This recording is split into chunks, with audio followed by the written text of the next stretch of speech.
નમસ્કાર વિદ્યાર્થી મિત્રો, આજના લેક્ચરની અંદર આપણે છેલ્લા લેક્ચરમાં જે બાકી રહેલું હતું તે ઉદાહરણ ક્રમાંક 2 થી આપણે ગણવાની શરૂઆત કરીશું અને પછી સ્વાધ્યાય 4.1 ના થોડા દાખલાઓ ગણીશું.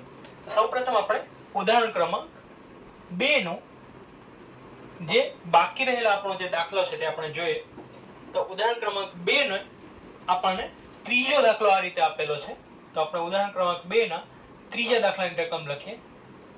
ત્રીજો દાખલો મને આપેલો છે x કૌંસમાં 2x + 3 = x² + 1 આ રીતે મને આપેલું છે અને આપણે શોધવું છે કે આ જે સમીકરણ આપણને આપેલું છે તે દ્વિઘાત સમીકરણ છે કે નહીં તે આપણે શોધવું છે.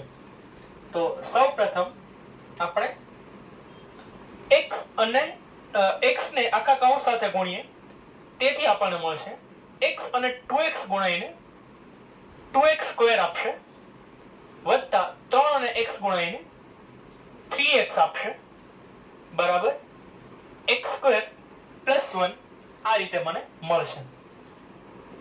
તેથી હું લખું આપણે x² + 1 ને બરાબરની ડાબી બાજુ લઈ આવીએ તો મને મળશે 2x² + 3x. x² જે વત્તા હતા તે ઓછા થઈ જશે તો ઓછા x² અને એક પણ પ્લસ માંથી માઈનસ થઈ જશે બરાબર મને 0 મળશે. તેથી હવે હું લખું હવે 2x² અને x² બંને સજાતીય પદો છે અને બંનેની નિશાનીઓ જુદી છે એટલે આપણે બાદબાકી કરીશું. તો 2x² માંથી x² જાય તો x² બચશે અને મોટા અંકની નિશાની 2x² મોટો છે તેની નિશાની ધન છે તેથી ધન લખીશું. તો x² વત્તા 3x ઓછા 1 બરાબર 0 આ રીતે આપણને આપણો જવાબ મળશે. હવે આ જે સમીકરણ છે તે ax² + bx + c બરાબર 0 સ્વરૂપનું છે. આપણે લખીએ કે જે ax² વત્તા bx વત્તા c બરાબર 0 સ્વરૂપનું છે. તેથી આપણે કહી શકીએ કે આપેલ સમીકરણ દ્વિઘાત સમીકરણ છે તેવું આપણે કહી શકીએ.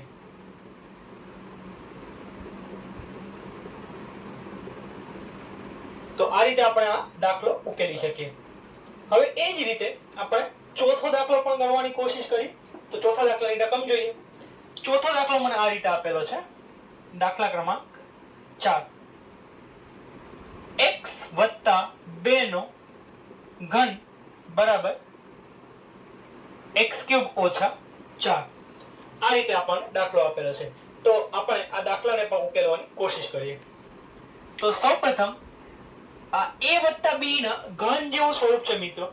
તો આપણે સૌથી પહેલા આ દાખલો ઉકેલતા પહેલા આપણે એ દાખલાને નિત્યસમ આપણે તેનો લખીએ. તો આપણે આનો ઉકેલ મેળવીએ. ઉકેલ મેળવવા માટે સૌપ્રથમ જે નિત્યસમ જરૂરી છે તે આપણે લખીએ. તો આ નિત્યસમ પણ યાદ રાખજો મિત્રો, આપણે આની પહેલા જોયેલો. a + b ના ઘન બરાબર a નો ઘન વત્તા b નો ઘન વત્તા 3a²b વત્તા ab². આ રીતે આપણે લખી શકીએ. ab ની બદલે આપણે xy પણ વાપરીએ તો પણ કોઈ ફરક પડતો નથી મિત્રો. નિત્યસમ તો જે છે તેનો તે જ રહેવાનો છે. તો આ નિત્યસમનો આપણે ઉપયોગ કરીએ. જ્યારે વત્તા b આપેલો હોય અને a + b આપેલો હોય અને એનો ઘન આપેલો હોય ત્યારે જેટલી પણ આપણા પદ છે, જેટલા પણ આપણા પદ છે તે બધા જ પદની અંદર મિત્રો આપણે હંમેશા ધન વાપરીશું. અને જો ઋણ આપેલું હોય એટલે કે a - b નો ઘન આપેલો હોય તો બધા જ પદની અંદર આપણે ઋણ વાપરીશું. તો આપણે આ નિત્યસમની મદદથી ઉકેલીએ. તો a + b તો આ મારા માટે x જે છે તેને હું a કહી દઉં અને 2 જે છે તે મારા માટે b છે. તો પહેલા મારે a નો ઘન કરવાનો છે એટલે a બરાબર x છે તો હું x નો ઘન લખીશ વત્તા b નો ઘન b મારા માટે 2 છે 2 નો ઘન એટલે 8 થશે વત્તા 3 લખું a²b a² a એટલે x નો વર્ગ અને b જે છે તે 2 છે તેથી b બરાબર 2 લખીશ વત્તા ab², a છે x અને b છે 2, તો 2 નો વર્ગ. તો આ રીતે મને મળશે આના બરાબર x³ - 4 લખીશું આપણે. હવે આપણે આગળ સોલ્વ કરવાની કોશિશ કરીએ. તેથી હું લખું છું x³ + 8 વત્તા, હવે આપણે આ જે કૌંસ આપણને આપેલો છે તેને ઉકેલીએ. 2x² ની સાથે ગુણાઈને મિત્રો 2x² આપશે, તો અહીં 2x² થશે, વત્તા 2 નો વર્ગ એટલે 4, 4x સાથે ગુણાઈને આપણને 4x આપશે, બરાબર x³ - 4, તેને આપણે જેમના તેમ રહેવા દઈએ. તેથી હું લખું છું x³ + 8 ને જેમના તેમ રહેવા દઈએ, વત્તા 3 હવે કૌંસમાં અંદર ગુણાશે, તો 3 × 2 = 6 એટલે 6x² વત્તા 3 × 4 = 12 એટલે 12x બરાબર x³ - 4. આવું મને મળશે. હવે x³ - 4 ને આપણે બરાબરની ડાબી બાજુ લઈ આવીએ. તેથી નિશાનીઓ બદલાઈ જશે. બાકીના જેટલા પદ છે મિત્રો તેને આપણે જેમના તેમ રહેવા દઈએ, વત્તા 6x² વત્તા 12x, આને આપણે જેમના તેમ રહેવા દઈએ. x³ ને ડાબી બાજુ લાવીએ એટલે વત્તામાંથી ઓછા થશે અને -4 વત્તા 4 બનશે અને બરાબર 0 મળશે. હવે x³ વત્તા x³ અને ઓછા x³ કેન્સલ થઈ જશે, એટલે કે x³ માંથી x³ બાદ થઈને 0 આવશે. 6x² વાળું પદ જે છે તેને આપણે પહેલા લખીએ, તેથી 6x² વત્તા 12x, 8 અને 4 12 વત્તા 12 બરાબર 0. આ રીતે મને મળશે. હવે હું આખા સમીકરણને 6 વડે ભાગી શકું, કેમ કે અહીં 6 છે, અહીં 12 છે, અહીં પણ 12 છે. તેથી હું લખું કે આપેલ સમીકરણને 6 વડે ભાગતા, જો આપણે તેને 6 વડે ભાગીએ, 6x² / 6 એટલે 6 ને 6 ઉડી જશે, માત્ર x² બચશે. 12x / 6, 12 / 6 એટલે 2 અને x છે ગુણાકારમાં, તેથી x રહેશે અને 12 ફરીથી 6 કરો તો 2 આવશે, બરાબર 0 મળશે. તો આ સમીકરણ ફરીથી આપણને ax² + bx + c ના સ્વરૂપનું મળે છે. તેથી આ સમીકરણ પણ દ્વિઘાત સમીકરણ છે. તો આપણે લખી શકીએ જે ax² + bx + c બરાબર 0 સ્વરૂપનું છે, 0 સ્વરૂપનું છે. તેથી આપેલ સમીકરણ, તેથી આપણે કહી શકીએ કે આપેલ સમીકરણ એ દ્વિઘાત સમીકરણ છે.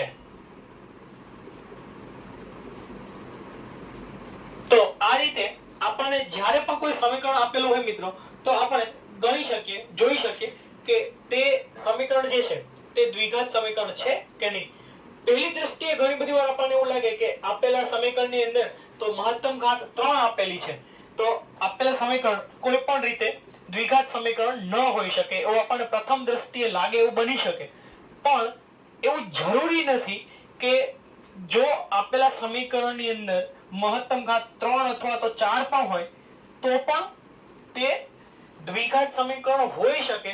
કેમ કે ઘણી બધી વાર આપણે જ્યારે એનું સામાન્યીકરણ કરીએ, આપણે જેટલા પણ પદો ઉડે છે તેને ઉડાડીએ, એને વધારે સામાન્ય બનાવીએ, ત્યારે x ની વધારે ઘાત વાળા જે પદ છે, x ની 4 ઘાત વાળા કે પછી આપણે કહીએ કે x ની 3 ઘાત વાળા પદો છે, તે ઘણી બધી વાર કેન્સલ આઉટ થઈ જતા હોય અને માત્ર x² વાળું પદ જ બચે એવું બને. તેથી આપણે કહીએ કે આપેલું સમીકરણ છે તે દ્વિઘાત સમીકરણ હોય. જો તેની અંદર વધારે ઘાત વાળા પદ હોય તો પણ આવું બની શકે, હંમેશા જ બને તેવું જરૂરી નથી. જો આપેલા સમીકરણની અંદર x ની વધારે ઘાત વાળા પદ બચે, એટલે કે છેલ્લે સુધી કેન્સલ ન થાય, x નો ઘન વાળો કે x ની 4 ઘાત વાળું કે x ની વધારે ઘાત વાળું પદ જો બચે, તો તે સમીકરણને આપણે દ્વિઘાત સમીકરણ કહી શકીએ નહીં. મહત્તમ ઘાત જ્યારે આપણે આખું સમીકરણ સોલ્વ કરી લઈએ ત્યારે મહત્તમ ઘાત મિત્રો હંમેશા 2 આવવી જોઈએ. 2 કરતા વધારે ઘાત જો છેલ્લે બચે તો આપણે તેને દ્વિઘાત સમીકરણ કહીશું નહીં. પણ જો છે બાકીની બધી ઘાત કેન્સલ થઈ જાય, માત્ર બે ઘાત વાળું પદ જ બચે તો આપણે એને દ્વિઘાત સમીકરણ કહી શકીએ. હવે સ્વાધ્યાય 4.1 ની અંદર પણ તમે જોશો કે આપણને આ જ પ્રકારના દાખલાઓ આપેલા છે. તો સૌપ્રથમ સ્વાધ્યાય 4.1 નો પ્રશ્ન ક્રમાંક 1 જુઓ. તેની અંદર આપણે કહ્યું છે કે નીચે આપેલ સમીકરણો તે દ્વિઘાત સમીકરણ છે કે કેમ તે આપણે ચકાસવાનું છે. તો સૌપ્રથમ આપણે પ્રશ્ન 1 નો પ્રથમ દાખલો લખીએ. પ્રથમ દાખલો આપણને આ રીતે આપેલો છે.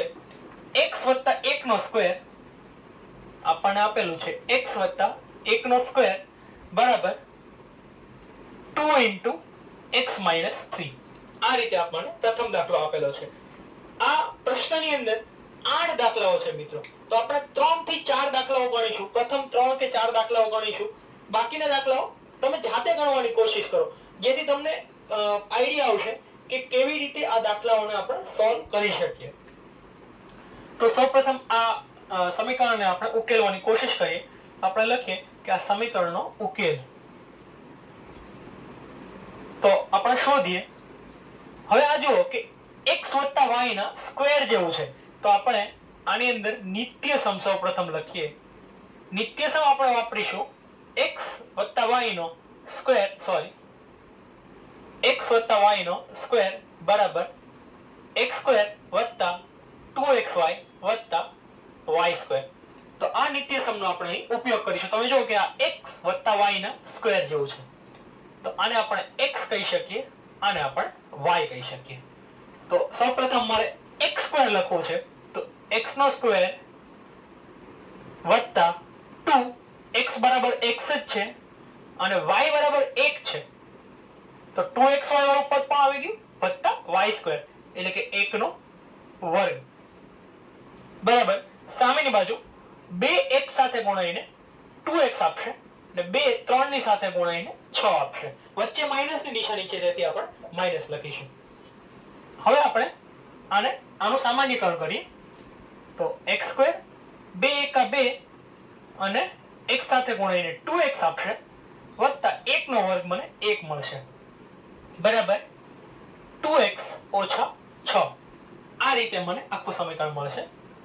તેથી x² + 2x + 1 આને આપણે જેમનો તેમ રહેવા દઈએ અને જે 2x - 6 જે છે તેને આપણે બરાબરની ડાબી બાજુ લઈને આવીએ. તો 2x જે ધન હતા તે ઋણ બનશે અને જે 6 ઋણ હતા તે ધન બનશે બરાબર મને 0 મળશે. તેથી 2x અને 2x ઉડી જશે. તેથી x² + 1 અને +6 6 ને 7 એટલે x² + 7 બરાબર 0 મળશે. હવે તમે જુઓ મિત્રો, પ્રથમ દ્રષ્ટિએ તમને એવું લાગશે કે આ જે સમીકરણ છે તે દ્વિઘાત સમીકરણ નથી, પરંતુ ખરેખર તો આ સમીકરણ દ્વિઘાત સમીકરણ છે. એનું કારણ છે કે તમે જુઓ કે x² વાળું પદ તો એની અંદર છે જ, પણ x વાળું પદ નથી. દ્વિઘાત સમીકરણ હોવા માટે મહત્તમ ઘાત 2 હોવી જરૂરી છે. એટલે કે જે ચલ છે x એની મહત્તમ ઘાત 2 હોવી જોઈએ. પણ એની અંદર x વાળું પદ ના પણ હોય તો પણ ચાલે.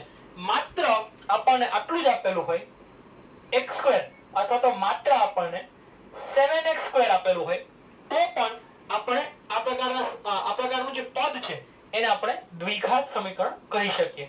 તો તમે આની અંદર જુઓ કે અચળાંક આપેલો છે c આપેલો છે પણ x વાળું પદ નથી. તેમ છતાં પણ આપણે એને દ્વિઘાત સમીકરણ કહીશું, જેની અંદર આપણે લખીએ કે જે ax² + bx + c = 0 સ્વરૂપનું છે, જેમાં b ની કિંમત 0 છે. એટલે કે x નો જે સહગુણક છે તેની કિંમત 0 છે. તો જો b ની કિંમત 0 હોય તો x વાળું પદ જ ના રહે. એટલે આપણે કહી શકીએ x વાળું પદ નથી એટલા માટે આપણે કહી શકીએ કે b ની કિંમત જે છે તે 0 મળશે. કેમ કે જો x વાળું પદ જ ના હોય એનો અર્થ કે જો b ની કિંમત 0 હોય તો જ x વાળું પદ આપણને નથી મળતું. એટલે આપણે કહી શકીએ કે આ સમીકરણની અંદર b ની કિંમત 0 છે. બરાબર છે, જેમાં b બરાબર 0 છે. પરંતુ આ સમીકરણ જે છે તે દ્વિઘાત સમીકરણ છે. તેથી આપણે કહીએ કે આપેલ સમીકરણ દ્વિઘાત સમીકરણ છે.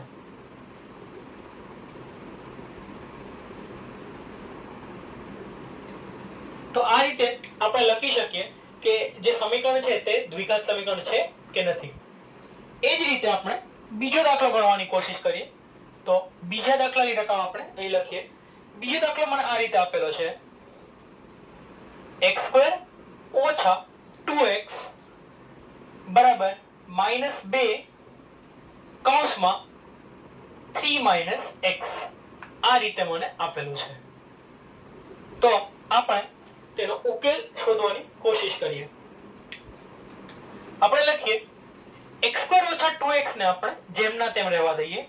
તો x² - 2x એમ જ રહેશે બરાબર. -2 ને કૌંસમાં 3 સાથે ગુણું છું તો 3 દુ 6 અને માઈનસ છે એટલે માઈનસ નિશાની અને x અને 2 આ બંને ગુણાશે એટલે 2x મળશે અને બંનેની નિશાની સમાન છે માઈનસ માઈનસ છે તેથી પ્લસ થઈ જશે. માઈનસ માઈનસ ગુણાઈને પ્લસ થઈ જશે. તેથી હું લખું હવે આ બંનેને આપણે બરાબરની ડાબી બાજુ લઈ આવીએ. તેથી x² - 2x ઓછા 6 જે છે તે વત્તા 6 બની જશે અને વત્તા 2x છે તે ઓછા 2x બની જશે બરાબર 0. આ રીતે આપણને મળશે. તેથી આપણે લખીએ કે x² - 2x અને ઓછા 2x તમે જુઓ કે બંને સજાતીય પદો છે અને બંનેની નિશાની સમાન છે તેથી આપણે સરવાળો કરીશું.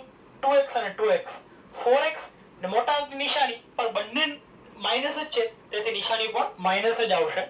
તો -4x વત્તા 6 બરાબર 0. આ રીતે આપણને મળશે. તો આપણે લખી શકીએ કે આ સમીકરણ પણ ax² વત્તા bx વત્તા c બરાબર 0 સ્વરૂપનું છે. તેથી આપણે કહી શકીએ કે આપેલ સમીકરણ દ્વિઘાત સમીકરણ છે.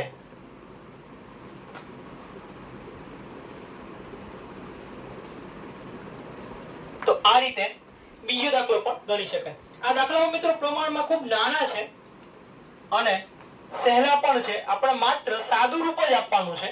આપણે જ્યારે સાદું રૂપ આપે તો સાદું રૂપ પરથી જ આપણને ખબર પડી જશે કે આપેલો જે સમીકરણ છે તે દ્વિઘાત સમીકરણ છે કે નથી. ત્રીજો જોઈએ. ત્રીજો દાખલો મને આ રીતે આપેલો છે x - 2 બીજા કૌંસમાં x + 1 = અહીંયા x - 1 અને બીજા કૌંસમાં આપેલું છે x + 3. તો આનો આપણે ઉકેલ શોધીએ. હવે આ પ્રકારના દાખલાની અંદર સૌપ્રથમ આપણે આ જે બંને કૌંસ આપેલા છે એક કૌંસને આપણે ઉકેલશું. આપણે એનો સાદુરૂપ આપીશું. તો આ જે x છે તેને આપણે બીજા આખા કૌંસ સાથે ગુણીશું એટલે કે x ને x + 1 સાથે ગુણીશું અને -2 ને પણ x + 1 સાથે ગુણીશું. આ રીતે આપણે એનો સાદુરૂપ આપવાની કોશિશ કરીશું. અહીંયા પણ એ જ પ્રક્રિયા કરીશું. x ને x + 3 સાથે ગુણીશું. -1 ને પણ આપણે x + 3 સાથે ગુણીશું. તો આ રીતે આપણે આ દાખલો છે તેને ઉકેલવાની કોશિશ કરીએ. હવે ગુણાકાર કરતા છીએ. x સાથે ગુણાઈને x² આપશે. x1 સાથે ગુણાઈને +x આપશે. -2 x સાથે ગુણાઈને -2x આપશે અને -2 + 1 સાથે ગુણાઈને -2 આપશે. 2 એકા 2 અને +- બરાબર લખીએ આપણે. ફરીથી x સાથે ગુણાઈને x² આપશે. x3 સાથે ગુણાઈને +3x આપશે. -1 x સાથે ગુણાઈને -x આપશે અને 3 અને 1 ગુણાઈને -3 આપશે. તો આ રીતે આપણને આ સમીકરણ મળે છે. હવે આપણે ડાબી બાજુના જે પદ છે તેને જેમના તેમ રહેવા દઈએ અને જમણી બાજુના જે પદ છે તેને આપણે બરાબરની ડાબી બાજુ લઈ આવીએ. તો બધા જ પદની નિશાનીઓ બદલાશે. x² ધનમાંથી ઋણ બનશે. 3x પણ ધનમાંથી ઋણ બનશે. -x ઋણમાંથી ધન બનશે અને 3 છે તે ઋણમાંથી ધન બનશે. તો આ રીતે આપણને મળશે. હવે જેટલા પણ પદ કેન્સલ આઉટ થતા હશે તેને આપણે કેન્સલ કરીશું અને બાકીના જે પદો બચે તેને આપણે સાદુરૂપ આપીશું. તો આ રીતે આપણે આ દાખલો આગળ ગણીએ. તો હવે જુઓ કે x² અને x² કેન્સલ આઉટ થઈ જશે. +x અને +x, x અને x, +x અને +x એટલે મને 2x આપશે. -2x, -3x બંને જે છે તે સમાન છે, બંનેની નિશાનીઓ સમાન છે. તેથી આપણે બંનેનો સરવાળો કરીએ તો 3 ને 2 5x અને મોટા અંકની નિશાની તેથી ઋણ. તો 2x - 5x એ રીતે મને મળ્યું. -2 + 3 બંનેની નિશાની જુદી, બાદબાકી કરીશું. 3 માંથી 2 જાય તો 1, મોટા અંકની નિશાની ધન. તેથી આ રીતે મને મળશે. 2x માંથી 5x જાય, બંનેની નિશાની જુદી જુદી એટલે એક ધન એક ઋણ એટલે બાદબાકી કરીશું. 5 માંથી 2 જાય તો 3x બચશે, મોટા અંકની નિશાની માઈનસ +1 = 0. હવે તમે જુઓ કે આ દાખલાની અંદર કોઈ પણ જગ્યાએ તમે જોશો કે આ દાખલાની અંદર x² વાળું પદ નથી. તેથી આપણે કહી શકીએ કે આ જે સમીકરણ છે તે દ્વિઘાત સમીકરણ નથી. તો આપણે લખીએ કે જે ax² + bx + c = 0 સ્વરૂપનું નથી. તેથી આપેલ સમીકરણ દ્વિઘાત સમીકરણ નથી. આપેલ સમીકરણ દ્વિઘાત સમીકરણ નથી. તો આવું આપણે કહી શકીએ. તો હવે મિત્રો આપણે આના પછીનો જે દાખલો છે, ચોથો દાખલો, એ પણ આપણે આ જ રીતે જોઈ શકીએ. તો આપણે ચોથા દાખલાની રકમ લખીએ. ચોથો દાખલો મને આ રીતે આપેલો છે. x - 3 બીજા કૌંસમાં આપેલું છે 2x + 1 = x * x + 5. આ રીતે મને આ દાખલો આપેલો છે. તો આપણે આનો ઉકેલ શોધવાની કોશિશ કરી. જે રીતે આપણે મિત્રો ત્રીજો દાખલો ગણ્યો એ જ રીતે આપણે આ દાખલો ગણીશું. તો x ને બીજા કૌંસ સાથે ગુણીશું એટલે કે 2x + 1 સાથે ગુણીશું. -3 ને પણ આપણે બીજા કૌંસ સાથે ગુણીશું બરાબર x સાથે ગુણાઈને x² આપશે +5x સાથે ગુણાઈને 5x આપશે. તેથી આપણે લખીએ x અને 2x ગુણાઈને 2x² આપશે +x સાથે ગુણાઈને x આપશે. અહીં પણ 3 અને 2 ગુણાઈને 6 આપશે 6x, ઓછાની નિશાની, અને 3 અને 1 ગુણાઈને -3 આપશે બરાબર x² + 5x ને આપણે જેમના તેમ લખીએ. તેથી ડાબી બાજુના જે પદ છે મિત્રો તેને આપણે જેમના તેમ રહેવા દઈએ અને જમણી બાજુના જે પદ છે તેને ડાબી બાજુ લઈને આવીએ. તો x² વત્તા માંથી ઓછા બની જશે તેથી -x² + 5x પણ ઓછા બની જશે તેથી -5x બરાબર મને 0. આ રીતે મને મળશે. તો હવે જેટલા પણ પદને આપણે કેન્સલ આઉટ થતા હશે તેને કેન્સલ આઉટ કરીએ અને પછી આગળ સાદુરૂપ આપવાની કોશિશ કરીએ. તો હવે આપણે લખીએ. હવે તમે જુઓ 2x² અને x² બંને સજાતીય પદ છે. તેથી આપણે એનો સરવાળો બાદબાકી કરી શકીએ. બંનેની નિશાનીઓ જુદી જુદી છે. આ ધન છે, ઋણ છે. તેથી આપણે બાદબાકી કરીશું. 2x² માંથી x² જાય તો x² બચશે અને મોટા અંકની નિશાની, મોટો અંક 2 છે, 2 ની નિશાની ધન છે તેથી x² પણ ધન થશે. પછી x -6x અને -5x આ ત્રણે પણ સજાતીય પદ છે. તો સૌપ્રથમ આપણે આ બંનેનું સાદુરૂપ આપીએ. બંનેની નિશાનીઓ જુદી જુદી છે. x અને 6x એક ધન અને એક ઋણ છે તેથી બાદબાકી કરીશું. 6x માંથી x જાય તો 5x બચશે અને મોટા અંકની નિશાની આપણે મૂકીએ તો 6 ની નિશાની, 6 મોટો અંક છે, 6 ની નિશાની માઈનસ તેથી માઈનસ મૂકીશું. તે અને -3 ને આપણે જેમના તેમ રહેવા દઈએ. આપણે 2x² અને x² નું સાદુરૂપ આપી દીધું છે, +x અને -6x નું સાદુરૂપ આપી દીધું છે, -3 ને જેમના તેમ લખી દીધા છે. તેથી હવે બાકી બચેલું પદ રહ્યું -5x, તેને આપણે અહીં લખી દઈએ બરાબર 0. આ રીતે મને મળશે. ફરીથી આ બંને સજાતીય પદ છે, તેથી આપણે લખીએ x². બંનેની નિશાની સમાન છે, તેથી સરવાળો કરીશું. 5 ને 5 10x થશે અને મોટા અંકની નિશાની પણ બંને અંકો સમાન છે, તેથી નિશાની ઋણ મૂકીશું. -10x -3 બરાબર 0. આ રીતે મને મળશે. તો આ જે સમીકરણ મને મિત્રો મળે છે તે ax² + bx + c ના સ્વરૂપનું છે. તો આપણે લખી શકીએ કે જે ax² + bx + c બરાબર 0 સ્વરૂપનું છે. તેથી આપેલ સમીકરણ, તેથી આપણે કહી શકીએ કે તેથી આપેલ સમીકરણ દ્વિઘાત સમીકરણ છે. તો આ રીતે આપણે આ દાખલો ઉકેલી શકીએ. તો હવે પછીના દાખલા તમે તમારી રીતે ગણવાની કોશિશ કરી શકો મિત્રો.